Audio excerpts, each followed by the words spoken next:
नमस्कार, मैं राजकुमार मौर्य आर के मौर्य कॉमर्स क्लासेज में आपका एक बार फिर से बहुत बहुत स्वागत है।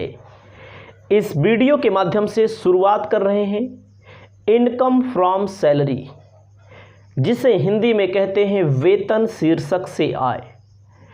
आपको 5 चैप्टर लगातार पढ़ने पड़ेंगे, लाइन से पढ़ने पड़ेंगे।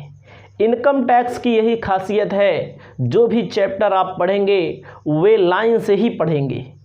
जैसे पहला चैप्टर आपने पढ़ा इंट्रोडक्शन का, दूसरा चैप्टर आपने पढ़ा एग्रीकल्चरल इनकम से रिलेटेड, तीसरे नंबर चैप्टर में आपने पढ़ा है रेजिडेंट्स एंड टैक्स लायबिलिटी या एग्जेम्प्टेड इनकम। ये दोनों आपस में आगे पीछे हो सकते हैं। अब आप पढ़ेंगे income from salary. Income from salary में आपको बहुत सारे नियम मिलेंगे, बहुत सारे कानून मिलेंगे, बहुत सारे रूल्स एंड रेगुलेशन को आपको फॉलो करना पड़ेगा। जितना मैं बोलूं, जितना मैं आपको बताऊं, उतना आप हमारे साथ में करते चलिए, लिखते चलिए, नोट्स बनाते चलिए। एक एक क्वेश्चन की गारंटी है, वीडियो के माध्यम से मैं आपको सॉल्व करा के दूंगा। शुरुआत करते हैं इनकम फ्रॉम सैलरी। ध्यान दीजिए, मैंने आपको शुरुआत में बताया है ग्रॉस टोटल इनकम या total income. Gross total income में मैंने आपको बताया है इनकम फ्रॉम सैलरी पहला हेड होता है, दूसरा हेड होता है इनकम फ्रॉम हाउस प्रॉपर्टी, तीसरा हेड होता है इनकम फ्रॉम बिजनेस प्रोफेशन, चौथा हेड होता है इनकम फ्रॉम कैपिटल गेन, पांचवा हेड होता है इनकम फ्रॉम अदर सोर्सेस। तो हम लोग जो पढ़ेंगे इनकम फ्रॉम सैलरी पढ़ेंगे। पहले इनकम फ्रॉम सैलरी का मतलब कोई भी व्यक्ति कहीं पर नौकरी करने जाता है, किसी सरकारी संस्था में, किसी प्राइवेट संस्था में, नौकरी करने के बदले, सर्विस देने के बदले, मजदूरी करने के बदले उसे जो अमाउंट मिलता है उसे हम सैलरी कहते हैं। याद रखिए, कोई टीचर है, किसी कॉलेज में नौकरी करता है, कॉलेज की ओर से या डिपार्टमेंट की ओर से जो सैलरी मिलती है उसे इनकम फ्रॉम सैलरी में रखेंगे। कोई भी डॉक्टर है, कोई इंजीनियर है, चाहे किसी कंपनी में नौकरी करे, चाहे किसी कंपनी में नौकरी करे, चाहे कोई मजदूर हो, चाहे किसी फैक्ट्री में नौकरी करे, इनकम टैक्स में नौकरी और मजदूरी में कोई अंतर नहीं है। अगर कोई मजदूर है, वर्कर है, उसे वेजेज मिलता है, और कोई सर्विस देता है, सर्विस देने के बदले सैलरी मिलती है, तो इन दोनों में कोई अंतर नहीं है। ठीक है, किसी सरकारी संस्था में नौकरी करे या किसी प्राइवेट में करे, वहाँ से जो अमाउंट मिलेगा उसे सैलरी कहा जाएगा। ये थोड़ा सा आपको मैंने समझाया। हमारे पास जो किताब है, बुक्स है, उस बुक्स के माध्यम से आपके पास चाहे जो बुक्स हो, चाहे जो बुक्स, पहले हमारे द्वारा बताए गए नियम पढ़िए। उसके बाद हम जो कानून बताते हैं, जो नियम बताते हैं, उसके बाद आपको क्या करना है, उसके बाद आपको हम एक एक क्वेश्चन सॉल्व करना मैं सिखा दूंगा। इसकी मेरी गारंटी होगी और आप सॉल्व करने लगेंगे। लेकिन सब कुछ लाइन से आपको पढ़ना पड़ेगा। ये नहीं है कि पहला वीडियो पढ़ लिया, फिर पहले वीडियो के पास तीसरा वीडियो, उसके बाद 5वां वीडियो पहुंच गए, तो समझ में नहीं आने वाला है। स्पष्ट बात मैं करता हूं ताकि आपका कोई नुकसान ना हो। तो सबसे पहले आपको पढ़ना पड़ेगा मीनिंग ऑफ सैलरी। सैलरी किसे कहेंगे, आपको अपनी कॉपी में नोट करके लिखना है मीनिंग ऑफ सैलरी। और आपको मीनिंग ऑफ सैलरी में पहला क्या करना है, दिया है एज पर सेक्शन 15, मतलब एज पर सेक्शन 15 के अंतर्गत आपको ध्यान देना पड़ेगा। मीनिंग ऑफ सैलरी में कहा गया है एज पर सेक्शन 15, मतलब कि सेक्शन 15 के अंतर्गत निम्न में जो 3 दिया गया है, पहला, दूसरा और तीसरा, ये सब सैलरी में समाहित होंगे, सैलरी में इंक्लूड किए जाएंगे। पहला आपको ध्यान देना है कहता है any salary due from employer and in respect to which income tax to be paid whether such amount received or not. Salary में उन अमाउंट को शामिल किया जाएगा जहां पर कोई वर्कर नौकरी किया हो और नौकरी से सैलरी मिल गई हो, और कभी कभी ऐसा होता है सैलरी हो गई है बट अभी मिली नहीं है, ठीक है, मिल जाएगी। इन दोनों को शामिल किया जाएगा। एकदम प्यार से समझिए क्या बोला है, क्या कहा गया है। एनी सैलरी ड्यू, ड्यू का मतलब होता है कि लेना है, हो गया है अभी मिला नहीं है। फ्रॉम एम्प्लॉयर, एम्प्लॉयर मतलब होता है मालिक से, मालिक का मतलब कोई सरकारी संस्था हो सकती है, कोई सरकारी डिपार्टमेंट हो सकता है, कोई प्राइवेट हो सकता है, कोई वर्कर हो सकता है, सबको शामिल किया जाता है इसमें। किसी फैक्ट्री में कोई नौकरी कर सकता है, कोई मजदूरी का काम कर सकता है, सैलरी हो गई है बट अभी रिसीव नहीं हुआ है या रिसीव हो गया है, पैसा हाथ में आ गया है या नहीं आया है लेकिन आ जाएगा, दोनों को सैलरी में समाहित करेंगे। अगला है सेकंड, सैलरी में कहा गया है एनी सैलरी पेड और allowed to him by or on behalf to employer a former employer though not due before become due. मतलब कि कोई भी सैलरी एम्प्लॉयर द्वारा अपने एम्प्लॉय को पहले ही दे दी गई है। देखो ऊपर मैंने क्या बताया, पहले में बताया गया कि ऐसी कोई सैलरी जो एम्प्लॉयर को दे दी गई है या देना है। सेकंड में कहा गया है मिल गई है एडवांस में एम्प्लॉयर से, तो उसको भी सैलरी में हम लोग शामिल करेंगे। अगला है any arrears of salary paid और allowed to him if not charge income tax for any earlier previous year. ध्यान दीजिए, प्रीवियस ईयर की इनकम पर टैक्स लगता है। कहते हैं कि कभी कभी कोई कहीं नौकरी करता है तो उसकी सैलरी रुकी हुई होती है। जब उसकी सैलरी रुकी हुई होती है बाद में उसे मिलती है तो इसे कहा जाता है एरियर। मतलब सरकार ने रोक दिया, किसी डिपार्टमेंट ने रोक दिया, कोई मुकदमा चलता रहता है, कोई कुछ ना कुछ कोर्ट में कुछ ना कुछ होता रहता है, ये सब वहाँ से अगर इकट्ठा सैलरी मिलती है तो उसको भी सैलरी में शामिल किया जाएगा। मैंने आपको 3 पॉइंट बताए। 3 में पहला बताया जहाँ पर सैलरी ड्यू हो या सैलरी रिसीव हो गई हो। दूसरा मैंने बताया आपको सैलरी एडवांस में मिल गई हो। तीसरा मैंने आपको बताया सैलरी का एरियर हो। इन तीनों को मीनिंग ऑफ सैलरी के अंतर्गत शामिल करते हैं। पेपर में पूछ ले मीनिंग ऑफ सैलरी तो आपको तीनों लिखना पड़ेगा। Salary due and received, salary received in advance, salary arrear, ये तीनों को आपको लिखना पड़ेगा। इसे आप अपने कॉपी में लिख लीजिए। उसके बाद हम आगे चलते हैं। आपको अब आगे ध्यान देना है कैसे हम लोग कंप्यूट करेंगे इनकम फ्रॉम सैलरी। मतलब टैक्सेबल इनकम फ्रॉम सैलरी में कैसे कंप्यूट करेंगे कि कितने पर आपको टैक्स देना पड़ेगा।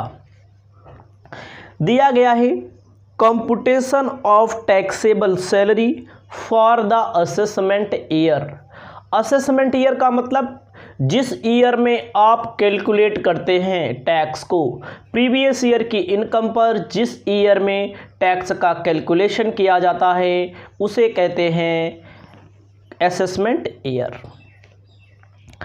तो आपको ध्यान देना है, बहुत सारे आइटम्स दिए गए हैं, 26 आइटम। केवल आपको लिखना है, केवल आपको थोड़ा थोड़ा समझना है। बहुत सारी चीज़ें ऐसी मिलेंगी जो आप पहली बार सुनेंगे, जो आप सुने होंगे लेकिन उसके बारे में उतना जानकारी आपको नहीं होगी। जिसे दिया है बेसिक सैलरी।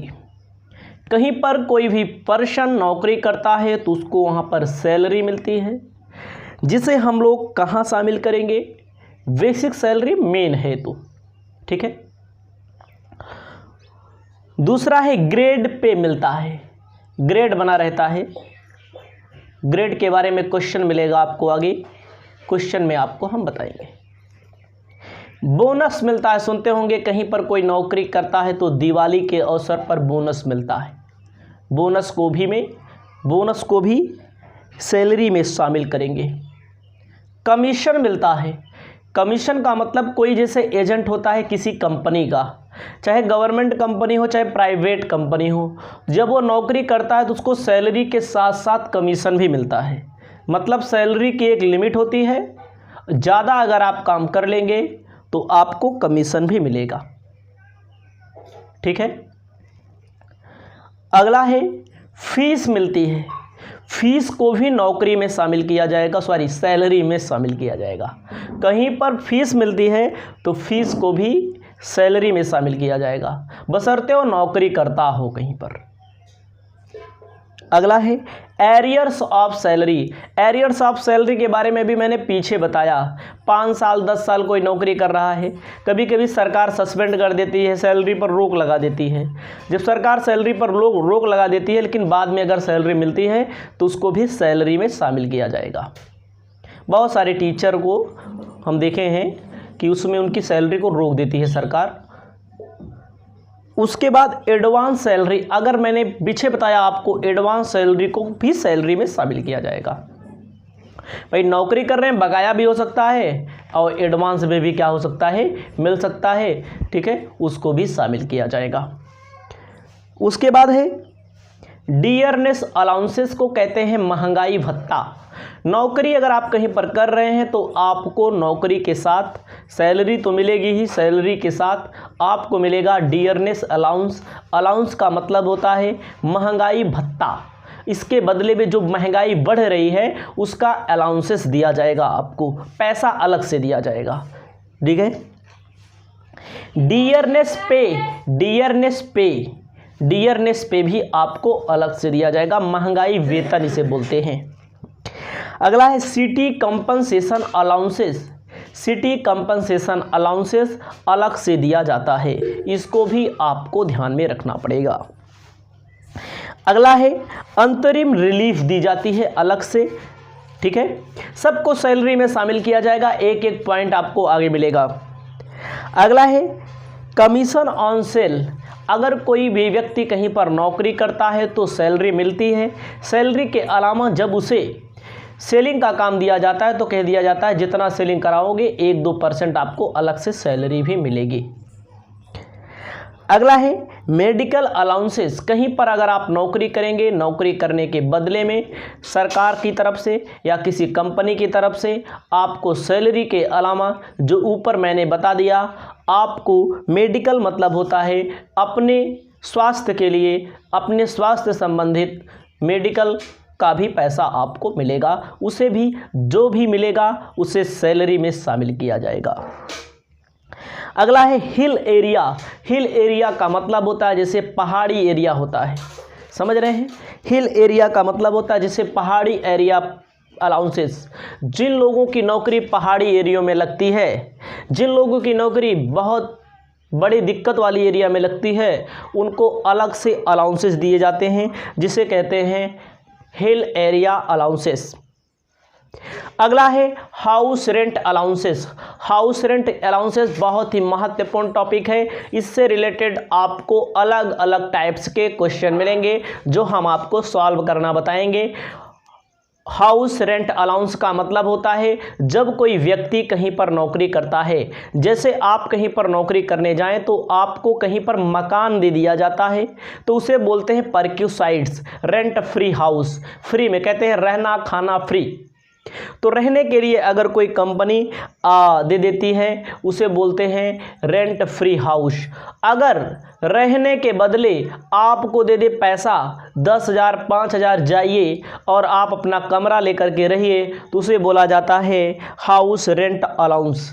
मतलब कमरा मिलेगा तो परक्यूसाइड्स होगा, रेंट फ्री हाउस होगा, उसका भी कैलकुलेशन इसी में किया जाता है। अगर कमरे के बदले में पैसा मिल जाए, जब पैसा मिल जाएगा तो उसे हाउस रेंट अलाउंस कहेंगे। अलाउंसेस का मतलब होता है वहां पर नकद मिलता है, कैश मिलता है, ठीक है। अगला है ट्रिबल एरिया अलाउंस, जिनकी नौकरी ट्रिबल एरिया में लगती है, ध्यान रहे हैं, ट्रिबल एरिया में लगती है, उनके लिए भी ट्रिबल एरिया अलाउंसेस अलग से अमाउंट दिया जाता है सैलरी के अलावा।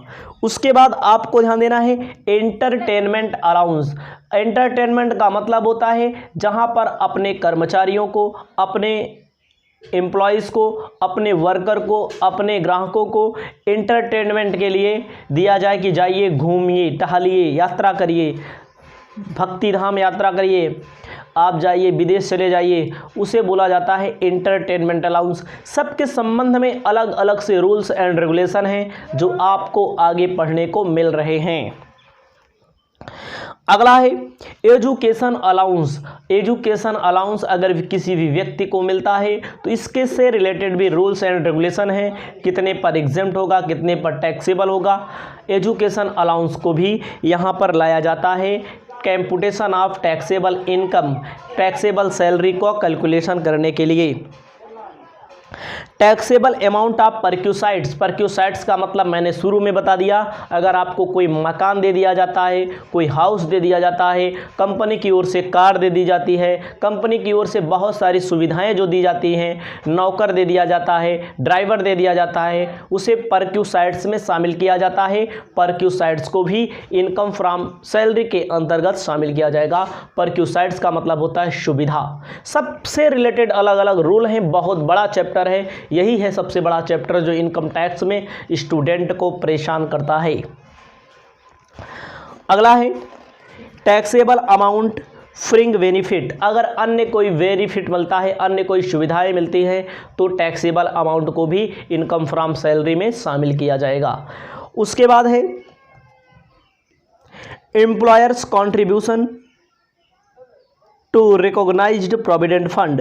ध्यान दीजिएगा, अगर कोई भी व्यक्ति कहीं पर नौकरी करता है तो उसके लिए कंपनी की ओर से रिकॉग्नाइज्ड प्रोविडेंट फंड का प्रावधान किया गया है, वैधानिक भविष्य निधि का प्रावधान किया गया है। इसका नियम होता है कि जितना भी एम्प्लॉई डिपॉजिट करेगा उसका पूरा एग्जम्प्ट होता है, लेकिन एम्प्लॉयर का मतलब मालिक अगर सैलरी के 12% से ज़्यादा कर दे तो टैक्सेबल हो जाता है। तो 12% से ज़्यादा सबका रूल है, आगे बताएंगे, मैं बार बार बता रहा हूँ, केवल आप इसको लिखते चलिए, ऐसे ऐसे क्वेश्चन सॉल्व होगा।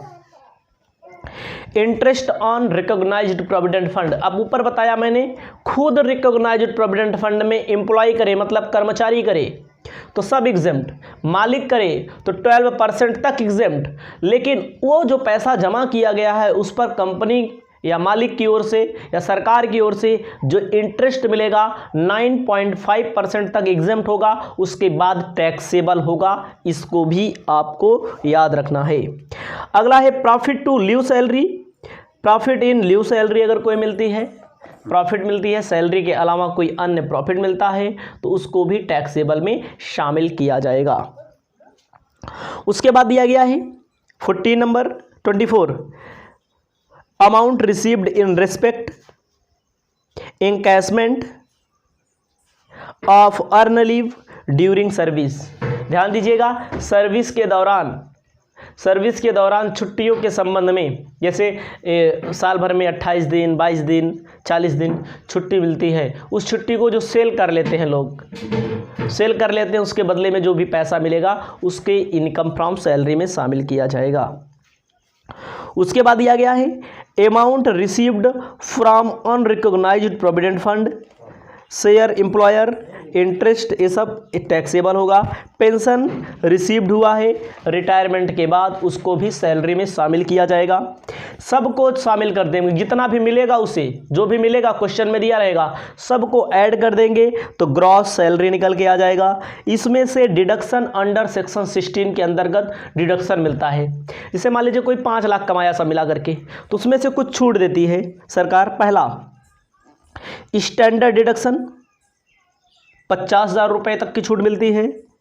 इंटरटेनमेंट अलाउंस नियम कानून है, उसकी छूट मिलती है। नियम कानून में दिया गया है 5,000 और मतलब कि इसमें नियम होता है इंटरटेनमेंट में, जितना इंटरटेनमेंट अलाउंस मिले और 5,000 में जो कम हो उसका एग्जेम्प्ट होता है।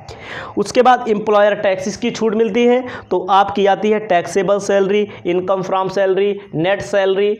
आपको ध्यान देना है, नियम है इंटरटेनमेंट अलाउंस से रिलेटेड, रेंट फ्री हाउस से रिलेटेड, तमाम अलाउंस से रिलेटेड सब नियम हम आपको आगे बता रहे हैं, आगे बताएंगे। पहले एक एक पॉइंट आप समझते चलिए, पढ़ते चलिए। अब आपको मिलते हैं नेक्स्ट वीडियो में, तब तक के लिए नमस्कार। नेक्स्ट वीडियो में नेक्स्ट टॉपिक आपको हम बता रहे हैं। जय हिंद। नमस्कार दोस्तों, RK मौर्य कॉमर्स क्लासेज में आपका एक बार फिर से बहुत बहुत स्वागत है। मैं राजकुमार मौर्य। इस वीडियो के माध्यम से आपको मैं बताने जा रहा हूँ इनकम फ्रॉम सैलरी की दूसरी क्लास है। इस वीडियो के माध्यम से आपको ग्रॉस सैलरी के बारे में बताने जा रहा हूँ। ग्रॉस सैलरी का मतलब कोई भी पर्सन कहीं पर नौकरी करता है, यानी कि कहीं पर अपनी सर्विस देता है, या कोई पर्सन कहीं पर कोई मैन्युफैक्चरिंग सेक्टर में लगा है, उसे मजदूरी मिलती है या वेजेज मिलता है, तो उसके लिए ग्रॉस सैलरी का कैलकुलेशन कैसे होगा। आपको पता होना चाहिए इनकम फ्रॉम सैलरी और इनकम फ्रॉम वेजेज दोनों एक ही हैं। ऐसी सैलरी जो सर्विस देने से हो, ऐसा वेजेज जो कहीं पर वर्क करने से हो। तो इसमें आपको ध्यान देना है, आपके स्क्रीन पर दिख रहा है, आप देख सकते हैं किया गया है कंप्यूटेशन ऑफ ग्रॉस सैलरी। सबसे पहले आपको कंप्यूटेशन ऑफ ग्रॉस सैलरी के बारे में पढ़ना है। ग्रॉस सैलरी का मतलब होता है हिंदी में सकल वेतन। ग्रॉस सैलरी में क्या क्या शामिल किए जाते हैं, आपके सामने दिख रहा है पहले नंबर पे सैलरी। पहले नंबर पे सैलरी का मतलब है कोई भी एम्प्लॉई कहीं पर वर्क करता है, कहीं पर सर्विस देता है, तो उसको मेन रूप में सैलरी मिलती है, कैश के रूप में सैलरी मिलती है। उसे हम सैलरी में तो रखेंगे ही। सेकेंड नंबर है अलाउंसेस। अलाउंसेस क्या होता है, जैसे डियरनेस अलाउंसेस, जैसे कहते हैं महंगाई भत्ता। एंटरटेनमेंट अलाउंसेस, जिसे कहते हैं मनोरंजन भत्ता। ठीक है, बहुत सारे अलाउंसेस होते हैं। कोई भी पर्सन कहीं पर नौकरी करेगा, कहीं पर वर्क करेगा, तो उसको मेन रूप में सैलरी मिलेगी।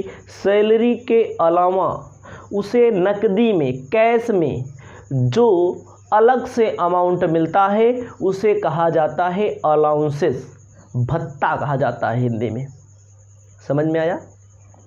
सैलरी तो कैश में मिलेगा, लेकिन सैलरी के अलावा कैश में ही अलग से कोई अमाउंट अगर किसी पर्सन को रिसीव होता है, जैसे एंटरटेनमेंट अलाउंसेस होता है, एंटरटेनमेंट अलाउंसेस होता है, डियरनेस अलाउंसेस होता है, HRA होता है, हाउस रेंट अलाउंसेस होता है, बहुत सारे अलाउंसेस होते हैं।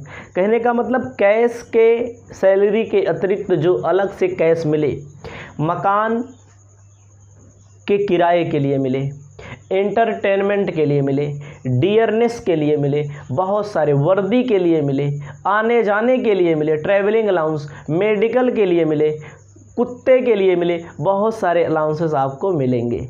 ठीक है, तो अलाउंसेस का मतलब एक बार फिर से समझ लीजिए। सैलरी मिलेगी, सैलरी के अलावा अगर कंपनी है या सरकारी गवर्नमेंट कोई कंपनी है या प्राइवेट है, तो पैसा दे दे जाइए आप एंटरटेनमेंट कीजिए, उसे हम अलाउंसेस कहेंगे। पैसा देगा तो कैश देगा तब। उसके अलावा कैश दे दे जाइए, मकान किराए पर ले लीजिए, रेंट पे ले लीजिए और रहिए। और दूसरी बात क्या होती है, अगली बहुत सारे हैं। वर्दी, जहाँ पर जैसे पुलिस वाले होते हैं, CRPF वाले होते हैं, उनको वर्दी के लिए पैसा मिलता है। ठीक है, वर्दी भत्ता मिलता है। जहाँ पर कुत्ता रखना अनिवार्य है वहाँ पर कुत्ते के लिए मिलता है। बहुत सारे अलाउंसेस मिलेंगे आपको, आगे हम बता रहे हैं। अलाउंसेस 3 प्रकार के होते हैं। पहला दिया है फुली एग्जेम्प्टेड अलाउंसेस। ऐसा अलाउंसेस जो पूरी तरह एग्जेम्प्ट होता है उसे कहा जाता है फुली एग्जेम्प्टेड अलाउंसेस। इसको याद रखना है आपको, फुली एग्जेम्प्टेड अलाउंसेस। अगला है पार्टली एग्जेम्प्टेड अलाउंसेस। पार्टली का मतलब उसमें का कुछ हिस्सा, जैसे उसमें का कुछ हिस्सा टैक्सेबल होगा और कुछ एग्जेम्प्ट होगा। जैसे फॉर एग्जांपल आप समझ सकते हैं एजुकेशन अलाउंसेस मिलेगा, एजुकेशन अलाउंसेस में कुछ टैक्सेबल होता है। ये चारे हाउस रेंट अलाउंसेस में कुछ टैक्सेबल होता है, कुछ एग्जेम्प्ट होता है। उसके बाद हॉस्टल अलाउंसेस में कुछ एग्जेम्प्टेड होता है, कुछ टैक्सेबल होता है। ये सब चीज़ें आपको आगे मिलेंगी पढ़ने के लिए बेहतर ढंग से इसी चैप्टर में। अगला है फुली टैक्सेबल। फुली टैक्सेबल का मतलब होता है जो पूरा टैक्सेबल है, ऐसा अलाउंसेस जिस पर पूरे पर टैक्स लगता है उसे कहा जाता है फुली टैक्सेबल अलाउंसेस। तो आपको मैंने बताया अलाउंसेस क्या होता है। अलाउंसेस का मतलब सैलरी के अतिरिक्त जो एक्स्ट्रा पैसा मिले उसे कहते हैं अलाउंसेस।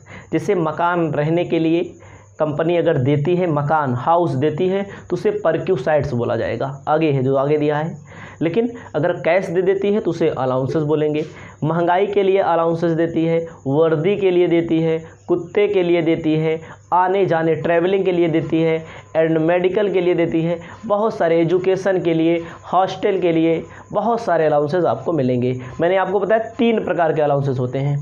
पहला होता है फुली एग्जेम्प्टेड, जिस पर कोई भी टैक्स नहीं लगेगा, पूरा का पूरा जो मिलेगा एग्जेम्प्ट होगा।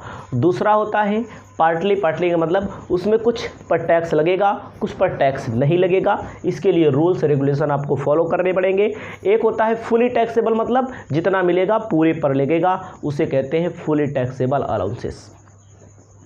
उम्मीद करते हैं थोड़ा सा समझ में आया होगा।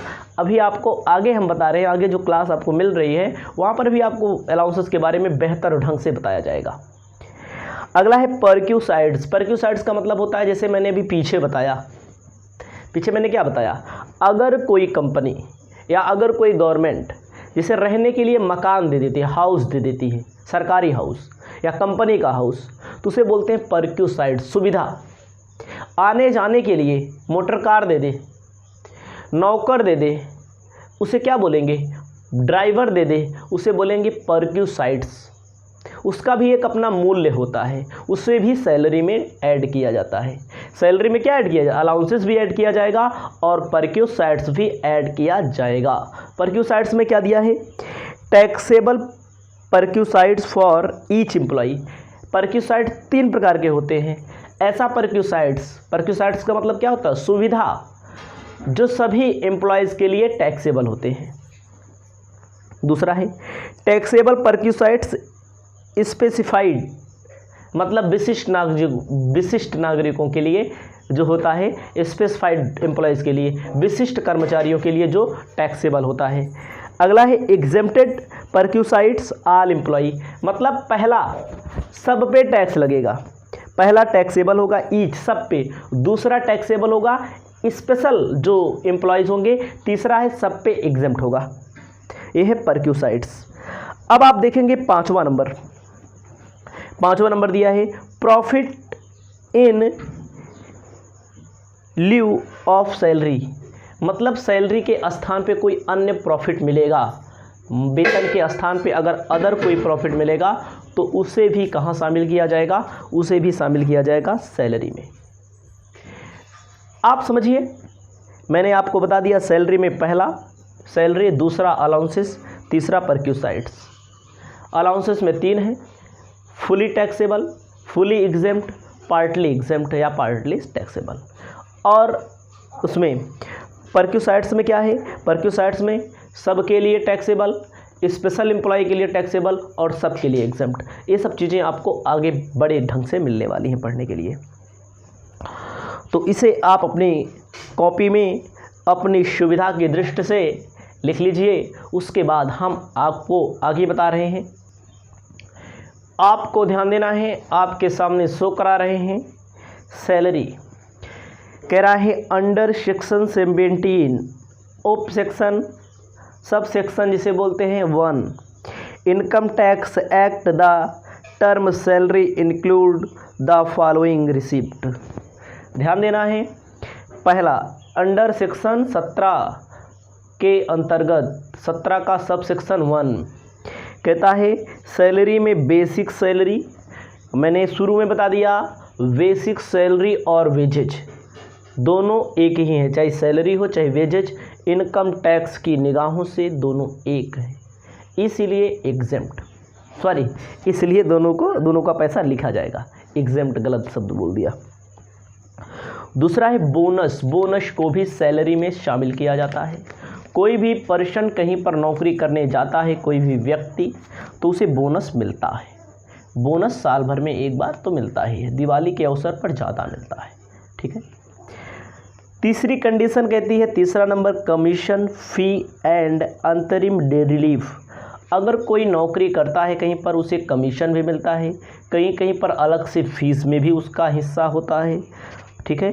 अंतरिम रिलीफ कोई मिलती है, अंतरिम राहत कोई मिलती है सरकार की तरफ से, तो उसे भी कहाँ शामिल किया जाएगा, उसे भी सैलरी में शामिल किया जाएगा। अगला है ओवर टाइम पेमेंट। 8 घंटे की नौकरी है, अगर कोई 10 घंटा नौकरी करता है, ओवर टाइम पेमेंट अगर उसे मिलता है, तब भी उसे सैलरी में ही इंक्लूड किया जाएगा। ठीक है, यानी कि ग्रॉस सैलरी में ही इंक्लूड किया जाएगा। उसके बाद होता है एन्युटी। एन्युटी का मतलब हिंदी में होता है वार्षिकी। वर्ष भर में एक बार अगर मिलती है, अगर वार्षिकी मिलती है, एन्युटी मिलती है, तो उसको भी सैलरी में शामिल किया जाएगा, सैलरी में इंक्लूड किया जाएगा। उसके बाद है advance salary and arrears of salary. अगर कोई एडवांस सैलरी मिलती है या एरियर्स ऑफ सैलरी मिलती है, तो उसे भी सैलरी में शामिल किया जाएगा। एडवांस का मतलब काम नहीं किया, पहले ले लिया गया। एरियर का मतलब पिछले साल बकाया था, इस साल मिल गया, उसे भी सैलरी में शामिल किया जाएगा। एनुअर असर्टेन इन एम्प्लॉई रिकॉग्नाइज्ड प्रोविडेंट फंड के संबंध में रूल है। इसी वीडियो के बाद आपको recognised provident fund, public provident fund, सब के बारे में आपको मैं बताने जा रहा हूँ।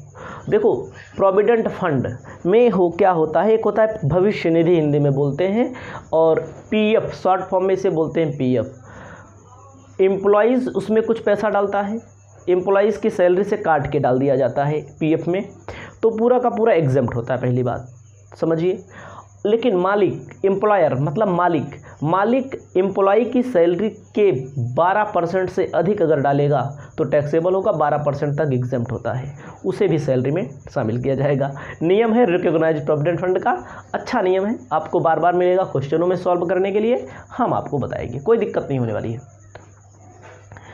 अगला क्या कहता है, देखो अगला, taxable part of transfer balance, मतलब कि अगर कोई बैलेंस कहीं पर ट्रांसफ़र किया गया है, वो भी इसमें टैक्सेबल होगा। अगर मान लीजिए आपने किसी को दे दिया है, जो टैक्सेबल का पार्ट है। उसके बाद है contribution made by central government in previous year under notified pension scheme employees account refer to section 80 CCD। अगर कोई आपने सेंट्रल गवर्नमेंट ने जो नोटिफाई किया है पेंशन स्कीम, उसके सेक्शन 80 CCD के अंतर्गत किया है, तो ये भी आपका टैक्सेबल होगा। अगला है encashment of earn leave. Encashment of earn leave मतलब होता है अर्जित अवकाश। देखो, सरकारी नौकरी जो करने लोग जाते हैं, वहाँ पर क्या होता है, वहाँ पर उनको साल भर में 25, 30, 40 जैसे नियम होता है, 40 छुट्टी मिलती है।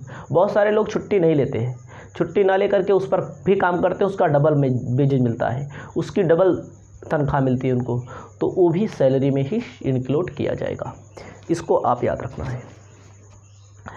अगला कहता है ग्रेच्युटी। ग्रेच्युटी का मतलब क्या होता है, जो इकट्ठा पैसा मिलता है, कोई रिटायर होता है तब पैसा मिलता है, इसका एक चैप्टर है ग्रेच्युटी का, उसको भी सैलरी में ही शामिल किया जाता है, इसका चैप्टर पढ़ने को मिलेगा। पेंशन को भी सैलरी में शामिल किया जाएगा, उसको भी हम ग्रेच्युटी वाले चैप्टर में पढ़ेंगे। उसके बाद है कंपनसेशन ऑफ रिटायरमेंट। ध्यान दीजिए, अगर कोई कंपनसेशन मिलता है रिटायरमेंट के समय, क्षतिपूर्ति, जो जबरी रिटायर कर देते हैं, ज़बरदस्ती रिटायर कर देते हैं, समय से पहले रिटायर कर देते हैं, तो उसके बारे में कहा गया है, उसको भी। अगला है amount receive on voluntary retirement. Retirement के बाद जो पैसा मिलता है, उसको भी सैलरी में हम लोग इंक्लूड करते हैं। इस वीडियो में इतना ही। नेक्स्ट वीडियो में आपको प्रोविडेंट फंड के बारे में बता रहे हैं। लाइन से वीडियो देखते चलिए, अपने कॉपी में नोट्स बनाते चलिए। जय हिंद, नमस्कार, आपको मिलेंगे अगले वीडियो में। नमस्कार, मैं राजकुमार मौर्य आर के मौर्य कॉमर्स क्लासेज में एक बार फिर से आपका बहुत बहुत स्वागत है। मैं राजकुमार मौर्य इस वीडियो के माध्यम से आपके लिए उपलब्ध करा रहे हैं इनकम फ्रॉम सैलरी की तीसरी क्लास। इसके पहले मैंने आपको 2 क्लास दे चुका हूँ। इसमें मैं आपको बताऊँगा प्रोविडेंट फंड के संबंध में नियम क्या होते हैं। प्रोविडेंट फंड को हिंदी में कहते हैं भविष्य निधि। सिंपल भाषा में पहले आप समझेंगे प्रोविडेंट फंड होता क्या है। प्रोविडेंट फंड का मतलब क्या होता है, एक ऐसा गुल्लक, थोड़ी देर के लिए मानिए गुल्लक जो हम लोग छोटे छोटे थे तो रखते थे, आप लोग भी रखते होंगे। एक ऐसा गुल्लक जिस गुल्लक में एम्प्लॉय की सैलरी से काट करके उस गुल्लक में डाल दिया जाएगा। एम्प्लॉय का मतलब कर्मचारी जो नौकरी करता है, कर्मचारी की सैलरी से काट करके उस गुल्लक में डाल दिया जाएगा। उसके बाद क्या किया जाएगा, कुछ हिस्सा एम्प्लॉय की सैलरी से काट कर डाला जाएगा और कुछ एम्प्लॉयर मतलब मालिक, कभी कभी देखो घरों वाले पैसा डाल देते हैं, 2-4 रुपया होता है, फुटकर पड़ा रहता है, डाल देते हैं। तो व्यवहारिक भाषा में हम लोग समझेंगे, जहाँ नौकरी करेंगे वो संस्था भी उसमें डालेगी। कंपनी है, सरकार है, तो छोटी छोटी बचतों को बढ़ावा देने के लिए, ताकि एम्प्लॉय का काम हो सके, एम्प्लॉय की बचत हो सके, एम्प्लॉय का बेनिफिट हो सके, तो उसे हम बोलते हैं प्रोविडेंट फंड। एक ऐसा गुल्लक, एक ऐसा फंड जिसमें एम्प्लॉय की सैलरी से काट कर अमाउंट डाला जाए और जिसमें एम्प्लॉय की सैलरी से काट करके नहीं, एम्प्लॉयर अपने पास से डाले, उसे बोलेंगे प्रोविडेंट फंड। प्रोविडेंट फंड 4 प्रकार के होते हैं, लेकिन बुक में जो लिखा है पहले इसको अच्छे से पढ़ते हैं, समझाते हैं। आपको अपनी कॉपी में लिखना है प्रोविडेंट फंड से रिलेटेड रूल्स एंड रेगुलेशन। आपको कई बार क्वेश्चन में मिलेंगे, कई बार क्वेश्चन में मिलने के अलावा परेशान भी कर सकते हैं अगर आप ठीक से नहीं पढ़ेंगे। तो हम ये चाहते हैं कि आप परेशान ना हो, आप प्यार से पढ़ें, पूरा चैप्टर आपको एकदम आसानी से आने लगेगा। कहा गया है प्रोविडेंट फंड, हेडिंग अच्छी सी डाली गई है इसमें, कहता है to provide security to the employees and to encourage small saving, there are different type of provident fund। क्या कहता है, to provide security मतलब अपने एम्प्लॉयज़ को सिक्योरिटी प्रोवाइड कराई जाती है, बेनिफिट्स दिया जाता है। कहता है टू द एम्प्लॉयज़ मतलब एम्प्लॉय को क्या किया जाता है, सिक्योरिटी प्रोवाइड कराई जाती है। किसके लिए, स्मॉल सेविंग के लिए, क्योंकि जो एम्प्लॉय होते हैं वो काम करते हैं, काम करने के बदले सैलरी मिलती है। सैलरी क्या करते हैं, खर्चा करते हैं, खर्चा तो करना ही पड़ेगा, दुनिया भर का खर्चा रहता है ना। खर्चा करने के अलावा कंपनी क्या करती है, या कोई गवर्नमेंट कंपनी है या कोई गवर्नमेंट डिपार्टमेंट है, तो अपने एम्प्लॉयज़ की सेविंग के लिए, अपने एम्प्लॉयज़ की सुरक्षा के लिए, अपने एम्प्लॉयज़ की आगे बढ़ाने के लिए एक प्रोविडेंट फंड बनाती है, जो डिफरेंट टाइप्स के होते हैं। कहता है under this scheme fix amount deduct from the employees. इस स्कीम के अंतर्गत जो मैंने पीछे बताया, एम्प्लॉय के यहाँ से कुछ अमाउंट कट कर लिया जाता है। एम्प्लॉयज़ की सैलरी में से कह सकते हैं कि कुछ अमाउंट कट कर दिया जाता है। क्या कहता है, under this scheme fixed amount. Fix amount मतलब जो भी होगा, 1000, 2000, 3000 जैसी भी नौकरी होती है उसी के हिसाब से। From the employees salary, employees की सैलरी से कट करके कहाँ रख दिया जाता है, प्रोविडेंट फंड में रख दिया जाता है।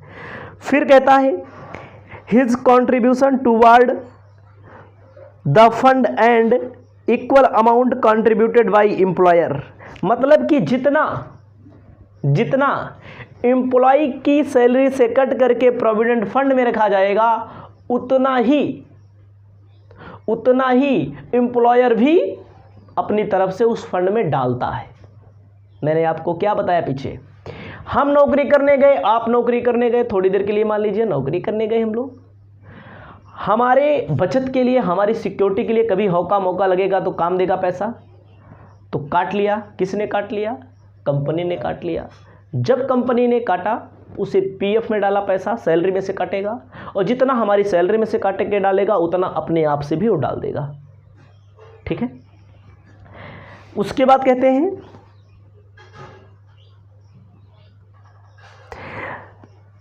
An employer can also contribute his contribution in provident fund but does not contribute it every situation. आपको ध्यान देना है क्या कहता है आगे कहता है an employer can also contribute his contribution in provident fund but the does not contribute it in every situation. मतलब कि जो कंट्रीब्यूशन किया जाता है वो उसे हम एवरी सिचुएशन में, प्रत्येक सिचुएशन में कभी कभी निकाल लेते हैं। आगे कहता है eight the time of retirement, मान लीजिए कोई बीमारी हो गई, कोई दिक्कत हो गई, घर बनवाना हो गया, कोई ज़मीन लेना हो गया, तो लोग निकलवा लेते हैं। तब कब निकलवाता है ये पैसा मिलता है? Eight the time of retirement, retirement के समय पैसा निकाल लिया जाता है ये। उसके बाद रिजाइनेशन, रिजाइनेशन का मतलब जब कोई रिज़ाइन देता है, अपने पद से इस्तीफा देता है, तब पैसा निकाल के उसको दे दिया जाता है। Of the employee accumulated some is paid his along with interest, मतलब इस पर इंटरेस्ट भी पेड किया जाता है, इस पर इंटरेस्ट भी पेड किया जाता है। Provident fund are of the following types, provident fund के निम्न प्रकार हैं। पहला है स्टैट्यूटरी प्रोविडेंट फंड, एसपीएफ के नाम से जानते हैं। दूसरा है recognised provident fund. Third number unrecognised provident fund.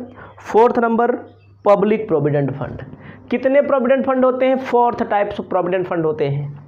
पहला स्टैट्यूटरी प्रोविडेंट फंड, दूसरा रिकॉग्नाइज्ड प्रोविडेंट फंड, तीसरा अनरिकॉग्नाइज्ड प्रोविडेंट फंड, चौथा public provident fund.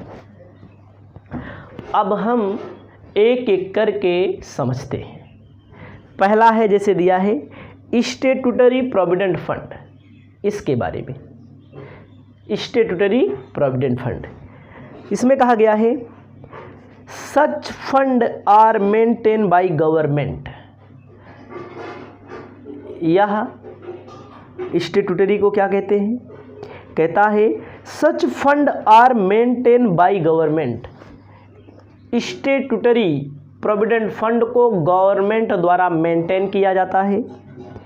Semi government, जो अर्ध सरकारी कंपनियां हैं, जैसे एलआईसी अर्ध सरकारी कंपनी, भारत पेट्रोलियम अर्ध सरकारी कंपनी, मतलब जो पूरी सरकारी हो वे लोग इसे करते हैं, इस प्रकार के फंड को रखते हैं।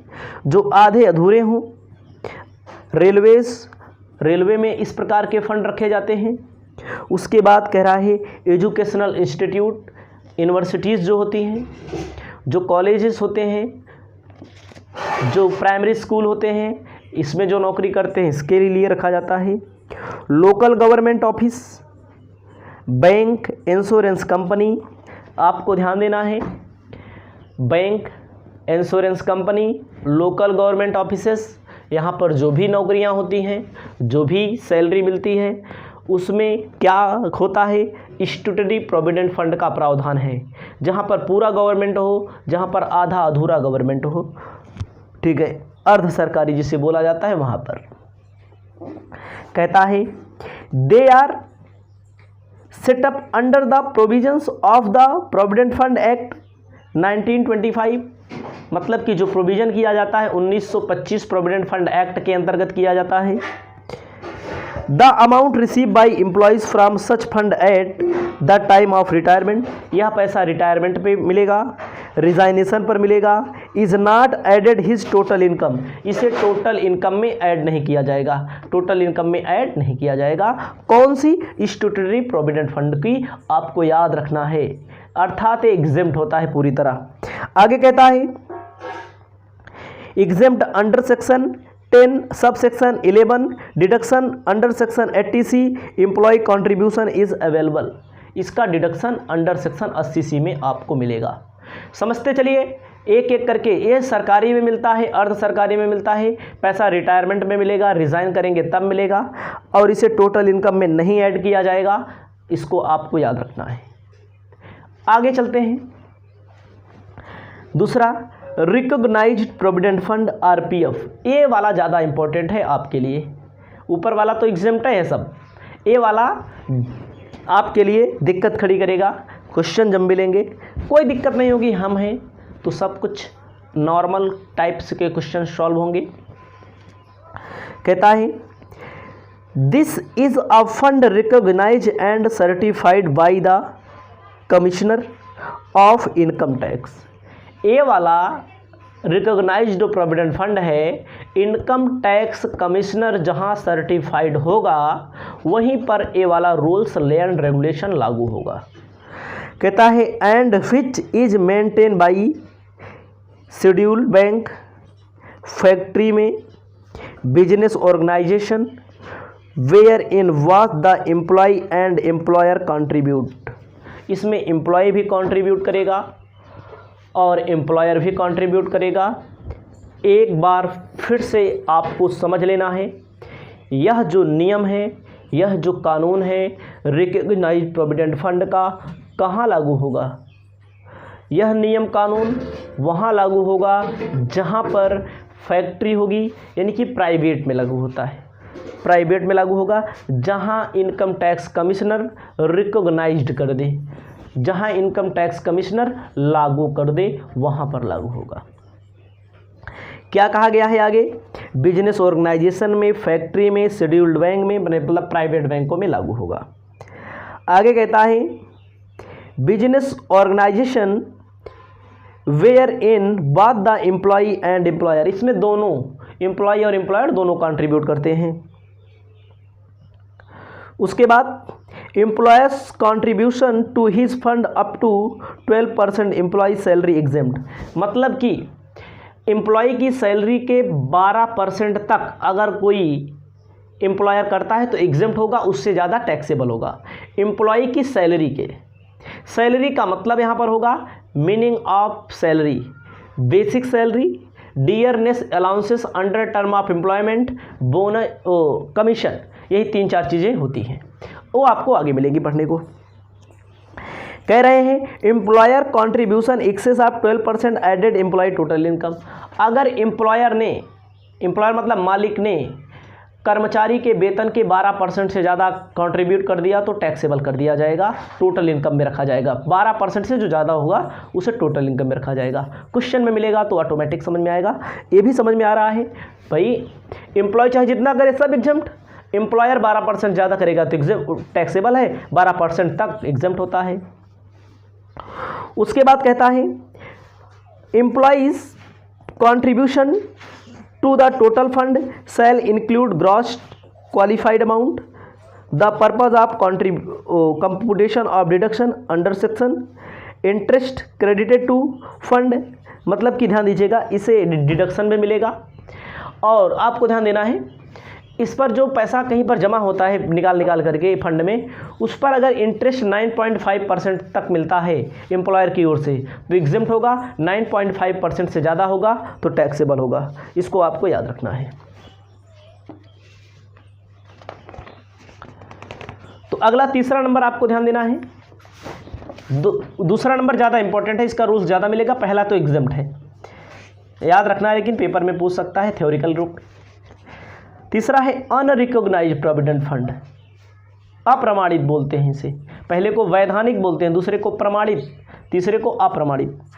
कहते हैं a fund which neither statutory non recognised commissioner of income tax called unrecognised, मतलब जिसमें इनकम टैक्स का कमिश्नर रिकॉग्नाइज ना किया हो, प्रमाणित ना किया हो, उसे नॉन रिकॉग्नाइज्ड बोला जाएगा, अनरिकॉग्नाइज्ड बोला जाएगा। उसके बाद कहते हैं such fund are maintain by small industries organisation, छोटे छोटे जो दुकानें होती हैं, छोटे छोटे जो टॉपिक्स होते हैं वहाँ पर होता है। उसके बाद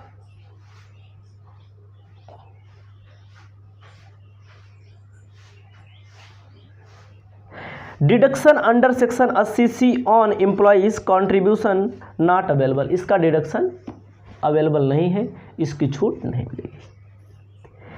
कह रहे from the lump sum payment received at time retirement and termination of service employees portion of employer contribution interest thereon, bracket में लिखा है if not clarified in questions 50% contribute and interest consider employer is taxable under, मतलब ये taxable होता है unrecognised provident fund.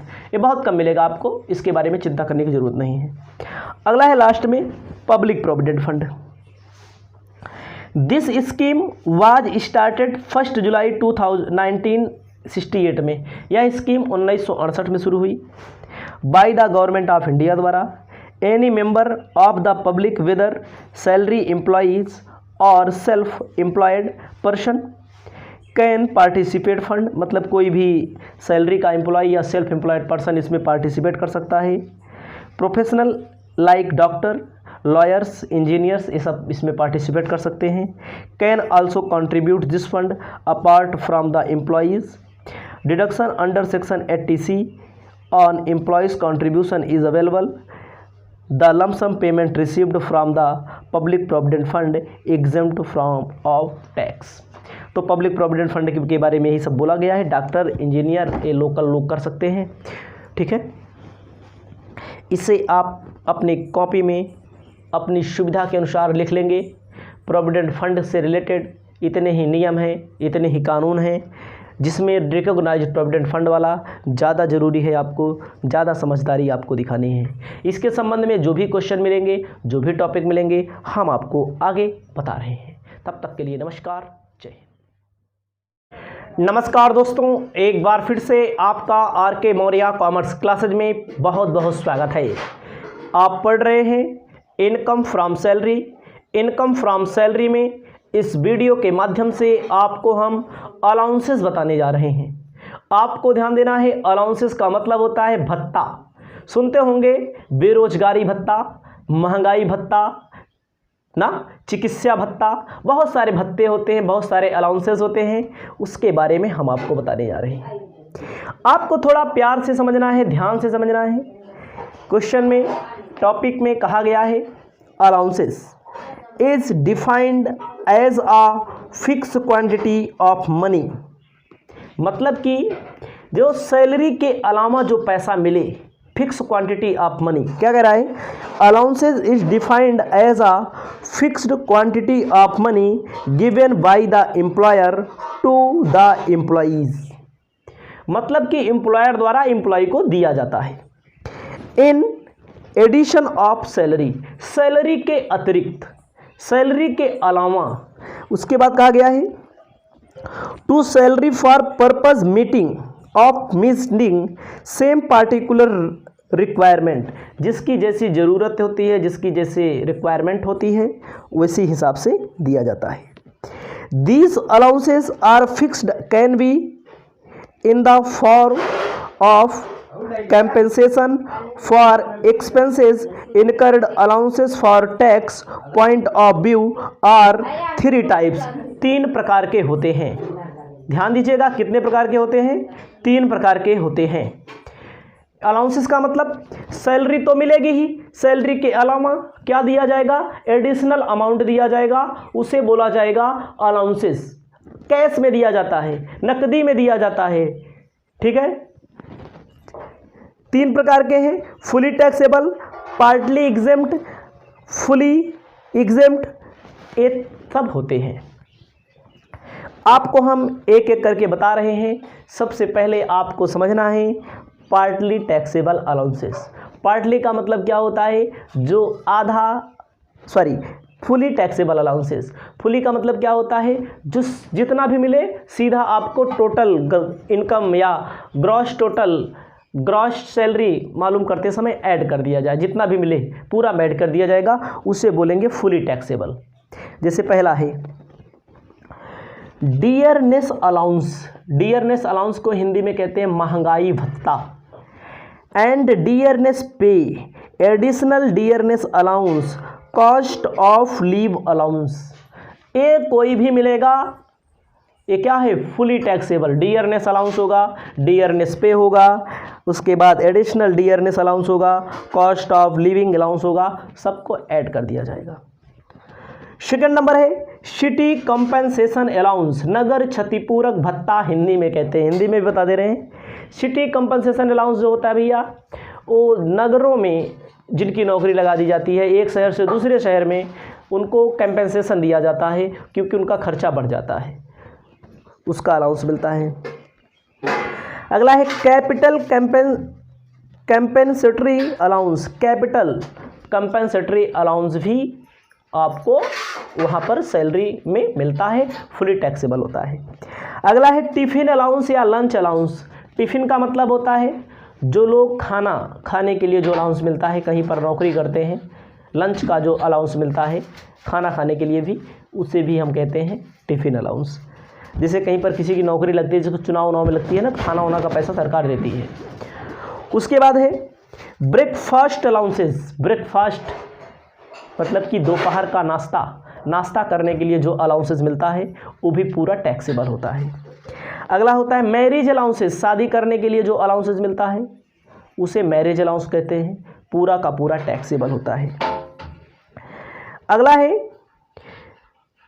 Deputation allowances. Deputation allowances भी क्या होता है, पूरा का पूरा टैक्सेबल होता है।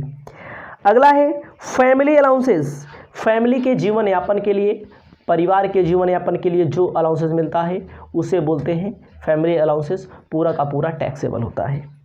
उसके बाद वार्डनशिप अलाउंसेस। वार्डनशिप का मतलब होता है वार्डन, जो छात्रावासों की देख रेख करते हैं, वहाँ पर जो किसी हॉस्टल में वार्डन होते हैं, उसके लिए जो अलाउंसेस मिलता है होता है, पूरा का पूरा क्या होता है, टैक्सेबल होता है। उसके बाद होता है non practising allowances. Non practising allowances मतलब होता है जो सरकारी डॉक्टर होते हैं, वो देखो पक्का है प्राइवेट कहीं ना कहीं प्रैक्टिस करते हैं, होता है, तो सरकार उनको अलाउंस देती है कि जो काम करिए सरकारी में ही करिए, प्राइवेट प्रैक्टिस आप ना करिए, तो उसका भी अलाउंसेस मिलता है, नॉन प्रैक्टिस अलाउंसेस। ठीक है। Over time allowances. भैया 8 घंटा की ड्यूटी है, 10 घंटा आप काम कर रहे हैं, कोई भी व्यक्ति काम कर रहा है, उसके लिए गवर्नमेंट ओवर टाइम अलाउंसेस देती है। उसके बाद मेडिकल अलाउंसेस। मेडिकल के लिए, अपने स्वास्थ्य को बनाए रखने के लिए अपने वर्कर को अलाउंसेस दिया जाता है, उसे मेडिकल अलाउंसेस कहा जाता है। उसके बाद सर्वेंट अलाउंसेस।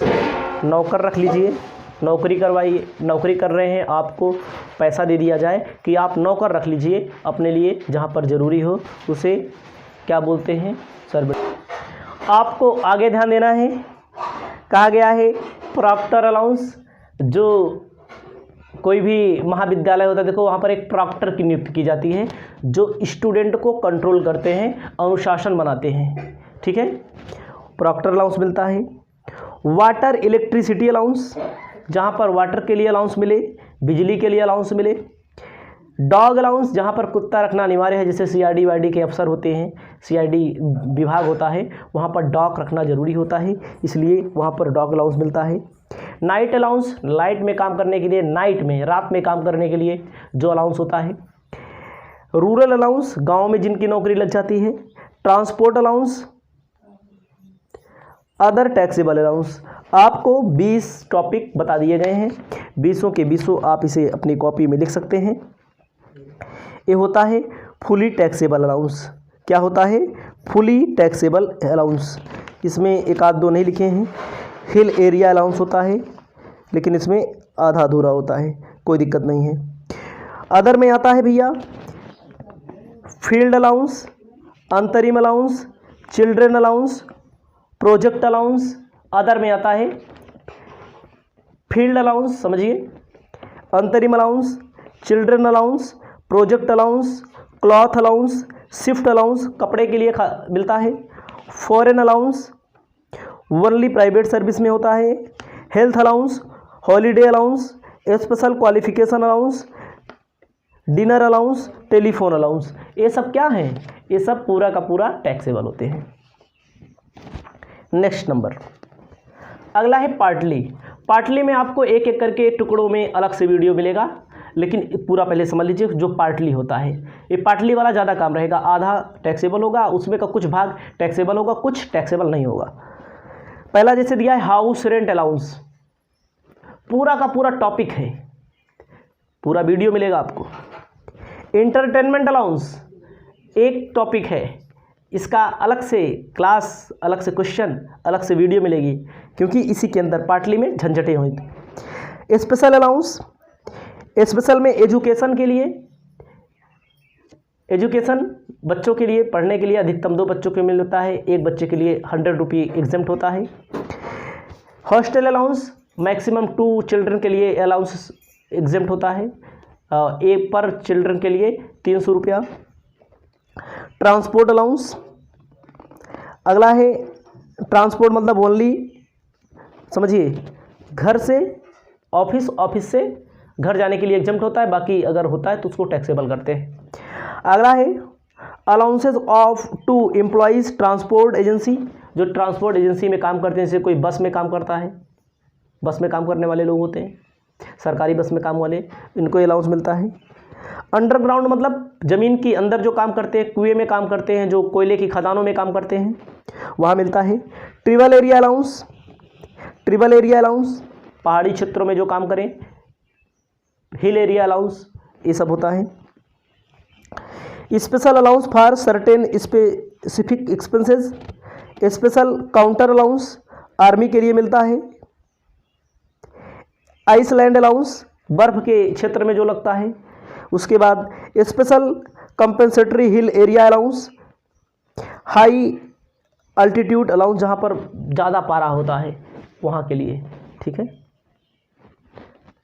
अगला होता है fully exempt allowance. Fully exempt में क्या है? फॉरेन अलाउंस फुली एग्जेम्प्ट होता है, विदेशी भत्ता। Allowance high court and supreme court के जो जज को मिलता है, पूरा का पूरा एग्जेम्प्ट होता है। Allowance receive from united nation organisation से अगर कोई अलाउंस मिलता है तो पूरा का पूरा एग्जेम्प्ट होता है। अगला है special allowance notify by the central government, central government से जो अलाउंस मिलता है वो एग्जेम्प्ट होता है। Travelling allowance, transport allowance exempt होता है।